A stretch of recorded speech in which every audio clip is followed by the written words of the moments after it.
بسم اللہ الرحمن الرحیم۔ آج ہم مفردات کے بعد مرکبات پڑھیں گے۔ آپ جانتے ہیں کہ مفرد ایسا کلمہ ہوتا ہے جو جملے سے بالکل الگ تھلگ ایک لفظ ہو، اور اس کو مفرد کہتے ہیں۔ اگر دو یا دو سے زیادہ الفاظ ہوں تو اسے مرکب کہیں گے۔ اب دو یا دو سے زیادہ الفاظ مل کے یا تو ایک مکمل جملہ بنا دیں گے اور یا پھر جملہ نامکمل ہوگا۔ مکمل جملے کی مثال یہ ہے کہ لڑکا نیک ہے، اور اگر نامکمل کی بات کریں گے تو وہ ہوگا نیک لڑکا۔ اب یہ یاد رکھیے گا اس بات کو کہ جتنا اہم ایک مکمل جملہ ہوتا ہے اتنا ہی اہم نامکمل جملہ بھی ہوتا ہے۔ بعض دفعہ ہمیں جملے کے اندر ایک ٹکڑا، ایک فریز چاہیے ہوتا ہے، اس کو ہم پراپر طریقے سے کمپوز کرتے ہیں، عربی میں اس کو بناتے ہیں، اور وہ ہمیں مکمل جملے کے اندر مکمل جملہ نہیں چاہیے ہوتا، بلکہ جملے کے ٹکڑے کے طور پہ ہمیں وہ چاہیے ہوتا ہے۔ اب یہ بات یاد رکھیے گا کہ نامکمل جملے کو مرکب ناقص کہیں گے۔ ناقص کا مطلب نامکمل ہوتا ہے، اور مکمل جملے کو مرکب تام کہیں گے۔ اسے آپ تمام سے یاد رکھ سکتے ہیں۔ اس کی مثالیں میں دے چکا ہوں کہ نیک لڑکا یہ ایک نامکمل جملہ ہے۔ اس نیک لڑکے کے بارے میں مکمل انفارمیشن جو ہے وہ ہمیں نہیں مل رہی ہے، لیکن اگر کہا جائے کہ نیک لڑکا ابھی زیر تعلیم ہے یا نیک لڑکا نماز پڑھ رہا ہے تو یہ ایک مکمل جملہ ہوگا۔ یا سمپل یہ کہہ دیں کہ لڑکا نیک ہے تو یہ بھی ایک مکمل جملہ ہوگا۔ آگے چلتے ہوئے ہم دیکھیں گے کہ جیسے جیسے مثالیں ہمارے سامنے عربک کی آتی رہیں گی تو ہم پہ یہ مطلب مزید واضح ہو جائے گا۔ مرکب ناقص جو ہوتے ہیں ان کی چار بنیادی اقسام ہوتی ہیں، اہم اقسام اگر دیکھی جائیں تو اس کی چار ہیں: مرکب توصیفی، مرکب اشاری اضافی، مرکب اضافی اور مرکب جاری۔ مرکب توصیفی وہ والا مرکب ہوتا ہے جس میں ایک صفت اور ایک موصوف ہوتا ہے، یعنی ایک کوئی اسم ہوگا اور ساتھ ہی اس کی کوئی تعریف، کوئی خوبی، کوئی خامی، کوئی کیفیت اس کی ساتھ موجود ہوگی۔ مثال کے طور پہ جیسے پہلے ہم نے بات کی ہے کہ اچھا لڑکا، تو اس میں اچھا جو ہے وہ اس کی تعریف ہے، اس کی صفت ہے، اور لڑکا جو ہے وہ اسم ہے، یعنی موصوف ہے جس کی صفت بیان ہو رہی ہے۔ ایک اہم بات کہ ہم انگلش اور اردو میں جو صفت ہے وہ پہلے بیان کرتے ہیں، جیسے بڑی مسجد یا بڑا تالاب، لیکن عربی میں جس چیز کی صفت بیان کرنی ہے وہ چیز خود پہلے آئے گی۔ جیسے اگر ہم بات کہیں گے کہ اچھا لڑکا یا اچھا اسٹوڈنٹ، اچھا لڑکا ہی ہم عربی میں ٹرانسلیٹ کرتے ہیں تو وہ ہوگا ولد صالح۔ صالح کا مطلب اچھا اور ولد کا مطلب لڑکا۔ تو اس طرح سے یہ یاد رکھیے کہ عربی لینگویج میں پہلے اسم آئے گا جس کی تعریف کرنی ہے، اور تعریفی کلمہ جو ہوگا وہ اس کا بعد میں آئے گا۔ آپ اس کو یہ دیکھیے، یہ جو آپ کو یہ مثال نظر آ رہی ہے کہ نیک بندہ، تو وہ ہے نیک پہلے آ رہا ہے، بندہ بعد میں آ رہا ہے، لیکن یہاں پر انہوں نے کراس وائز ٹرانسلیشن کی ہے، عبد صالح۔ اس کے علاوہ ایک اور بات اسی سے اوپر والے جملے میں یہ بات بتائی جا رہی ہے کہ جو صفت ہوگی وہ چاروں پہلوؤں سے، چاروں لحاظ سے اس جیسی ہی ہونی چاہیے جس اسم کی ہم بات کر رہے ہیں، یعنی نکرہ، معرفہ، جنس اور وسعت۔ دوسرے لفظوں میں یہ کہہ لیں کہ جنس کو بھی دیکھنا ہے، عدد کو بھی دیکھنا ہے، وسعت کو بھی دیکھنا ہے، اور اعرابی حالت کو بھی دیکھنا ہے۔ ان چاروں چیزوں کو دیکھیں۔ یہ چاروں چیزیں جیسی عبد کی ہوں گی، یعنی جیسی اسم کی ہوں گی، ویسی کی ویسی ہی صفت کی بھی ہونی چاہیے۔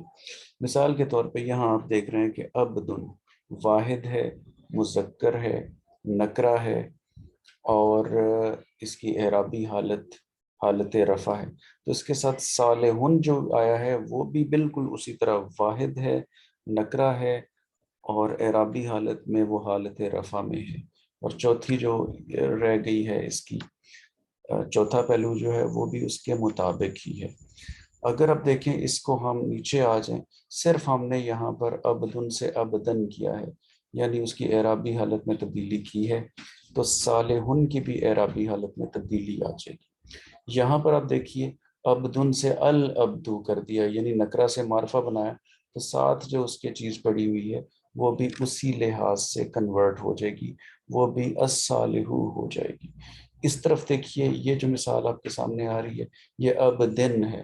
جب حالت جر میں ہم آ گئے ہیں تو ہم نے صالحن کر دیا ہے، تو یہ بھی ہم نے چاروں پہلوؤں کو اس کے مطابق جو پہلے چیز آ رہی ہے، جو اس کا ما قبل ہے، یعنی جو اسم ہے، اس کے مطابق ہم نے صفت کو بھی ڈھال دیا ہے. کسی ایک لحاظ سے بھی ہم نے اس تبدیلی کو اگنور نہیں کرنا، چاروں لحاظ سے اس کے مطابق ہی ہم نے چلنا ہے. یہ ایسے ہی ہے جیسے اگر ہم یہ کہہ لیں کہ اچھا لڑکی، اس کا مطلب یہ ہے کہ لڑکی کی بات ہو رہی ہے اور ہم نے اس کی جو صفت ہے اس کی جنس صحیح طرح سے ایڈجسٹ نہیں کی. تو اس لحاظ سے یہ عرض کر رہا ہوں کہ چاروں پہلوؤں کو اپنے اسم کے مطابق ہونا چاہیے، یعنی صفت جو ہے وہ چاروں پہلوؤں کے لحاظ سے اپنے موصوف کے مطابق ہی ہوگی.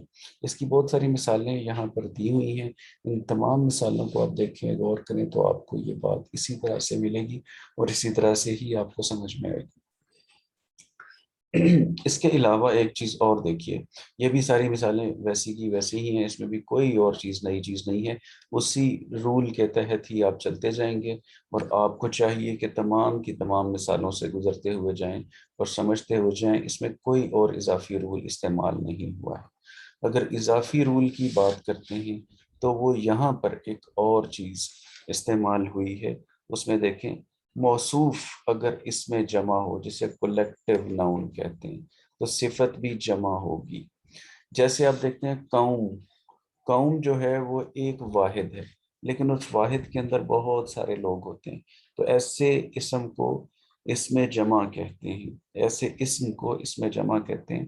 تو اس کو کولیکٹیو ناؤن کہتے ہیں انگلش میں. تو کولیکٹیو ناؤن کی صورت میں جو کہ خود واحد ہے لیکن بہت بڑی کلیکشن پہ مبنی ہے، اس کے لیے جو صفت آئے گی وہ صفت جمع کی ہوگی، وہ واحد کی استعمال نہیں کرنی ہے آپ نے. تو یہاں پر یہ چیز لگتی ہے کہ یہ چیز واحد جمع کے لحاظ سے اس کے تابع نہیں ہے.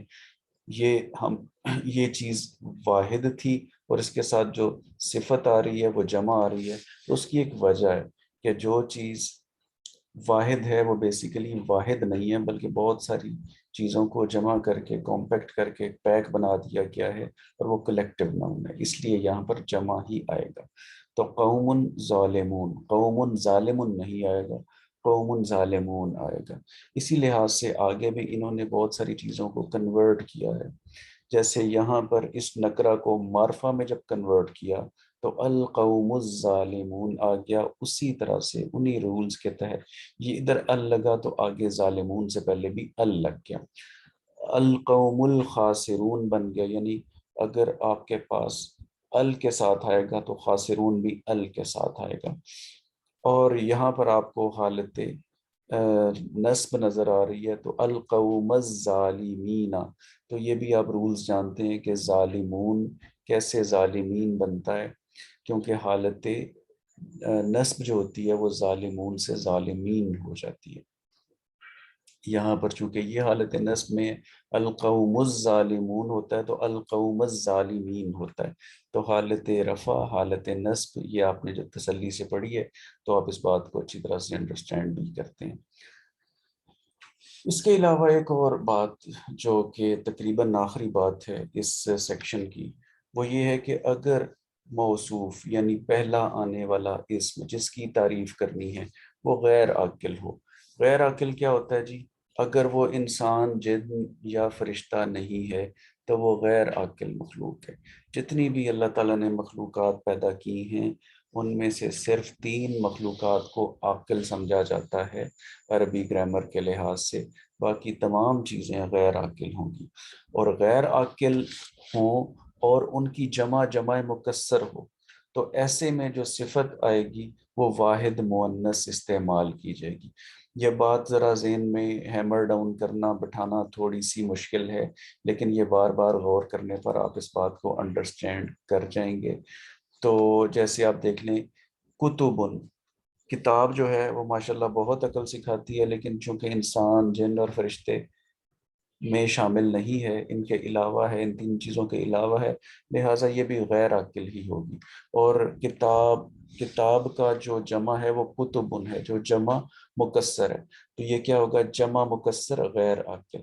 تو جمع مکسر غیر عاقل کے لیے جو صیغہ آپ نے استعمال کرنا ہے وہ ہے جی واحد مؤنث کا. تو وہ استعمال کریں گے جدیدتن. کیونکہ آپ جانتے ہیں جدیدن ہوتا واحد مذکر اور جدیدتن کیا ہوگا؟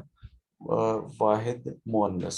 اسی طرح سے اقلام قدیمۃ، بالکل اسی رول کے تحت، یعنی جمع مکسر غیر عاقل کے لیے واحد مؤنث استعمال ہو رہا ہے. کتب قیمۃ، سورہ بینہ میں یہ مرکب ناقص استعمال ہوا ہے، کتب قیمۃ. تو یہاں پر بھی آپ دیکھ لیں قیمۃ کیا ہے جی؟ واحد مؤنث کا صیغہ ہے. صحف، صحف مطہرۃ، تو یہاں پر بھی مطہرۃ جو ہے واحد مؤنث کا صیغہ ہے. اور صحیفہ جو ہوتا ہے صحیفتن، اس کی جو جمع ہے وہ صحفن ہے. تو آگے بھی چلتے جائیں، یہ اسی طرح کی مثالیں آپ کو ملتی چلی جائیں گی اور آپ اس کو تسلی سے غور کرتے جائیے. یہ 3-4 رولز تھے جو کہ بہت اچھے طریقے سے ایکسپلین کرتے ہیں مرکب توصیفی کو. تو یہ ایک مرکب توصیفی کی سمری سمجھ لیجئے یا اس کی ریویژن سمجھ لیجئے جو کلاس میں ہم نے ڈیٹیل میں دیکھا تھا. تو اس کو آپ ویڈیو کو دیکھتے ہوئے اس کو ریوائز کر سکتے ہیں. جزاک اللہ.